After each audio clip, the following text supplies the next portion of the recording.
Hey guys, good morning. Wanted to do the third part of our series we started this June.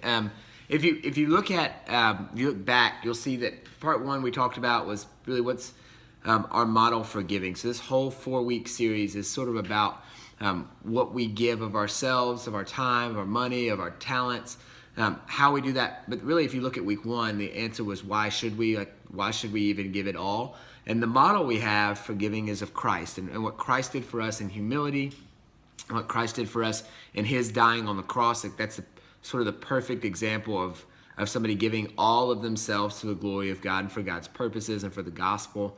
And then last week we talked about how we can give financially, and what that looks like to give to our church and to our communities and to missions and those kinds of things, and why should we and how much. And so if you missed that, go back and look at that. Really, to give you the cliff notes, it's not how much, but how you give and why you give that matters most. And then this week, we're going to talk about time.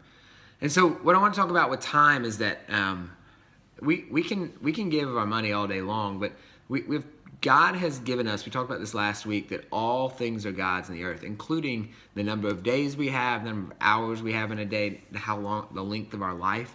That is God's gift to us to manage well. And since God has given me X amount of hours in a day and X amount of time in a day and X amount of time in my life, I think there's two short principles that we need to consider when we consider the gift of time we've been given, right? Under the precipice that really it's not mine to begin with. God allotted me that time to manage well, and the best use for his glory that I can use for that time is to make much of him, to glorify him, and to honor him with that time that I have. And so every second of every day is his, and it should be used for his glory, to make much of him, regardless of whether that involves me working or being at home or going to church, whatever it is. Those things need to be for his glory, because to do it for any other thing, to spend our time on anything else is to waste it. So two principles to walk away with. You consider time and the giving of your time and the usage of your time every day. One is that time is short, right? Second is that because it's short, we have to be wise in our usage of it, all right? And so if you were to look at James chapter 4, verse 14, James 4:14 says this, yet you do not know what tomorrow will bring. What is your life? If you are a mist that appears for a little time and then vanishes. You are a mist that appears for a little time and then vanishes, right? So the time we have is short. James likes us to, like the morning dew that's on the grass for a little bit and then the sun comes out and dries it up, right? We are a mist that is there for a brief moment and then vanishes. Our time is short, right? And so if our time is short, that the Bible tells us that our time is short, from that we have to think about how to leverage that as much as we can. So and that's where the second principle comes in, is to be wise in our usage of it. So if you were to read Ephesians 5:15-16, it says this: look carefully then how you walk, not as unwise but as wise, making the best use of the time, because the days are evil. And so it's sort of like, think about it this way.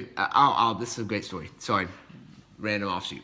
I was flying to Finland for a seminar one year, and I had a layover in London. I was young.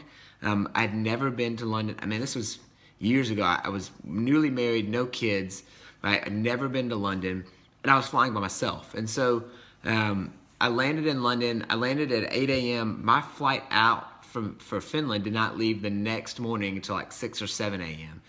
And so I had almost a 24-hour period in London.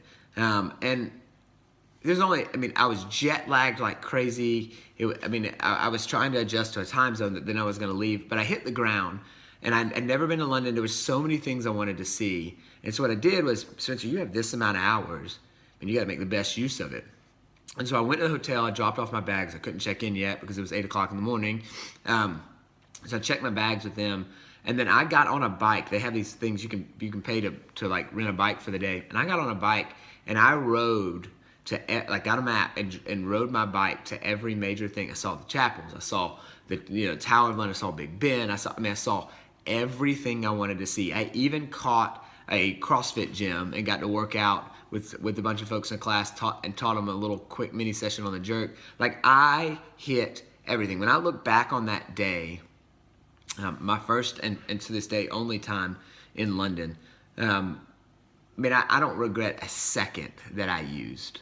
I used every second. I rode around London on a bike by myself, going to everywhere I wanted to go. I saw everything I wanted to see in London. I ate where I wanted to eat. I ate fish and chips like I wanted to. I ate and tasted everything. I saw everything I wanted to see. Why? Because I knew I only had this much time.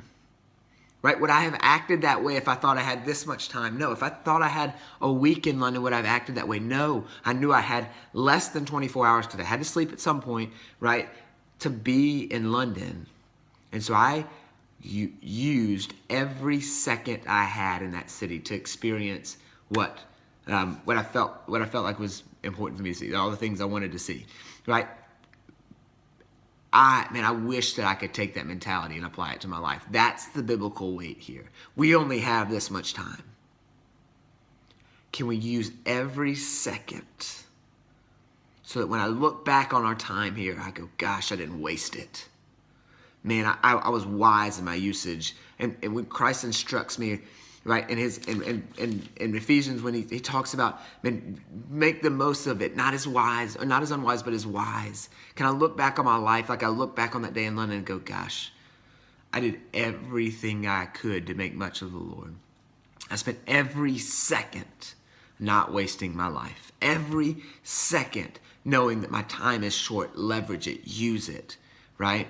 When I think about the giving of my time, it's less about what we do with it, right? And more about, do I have this perspective that tomorrow could be it, right? That I'm not in control of my days, right? That my time is written, right? When I die is written by the Lord, right? And that time is short.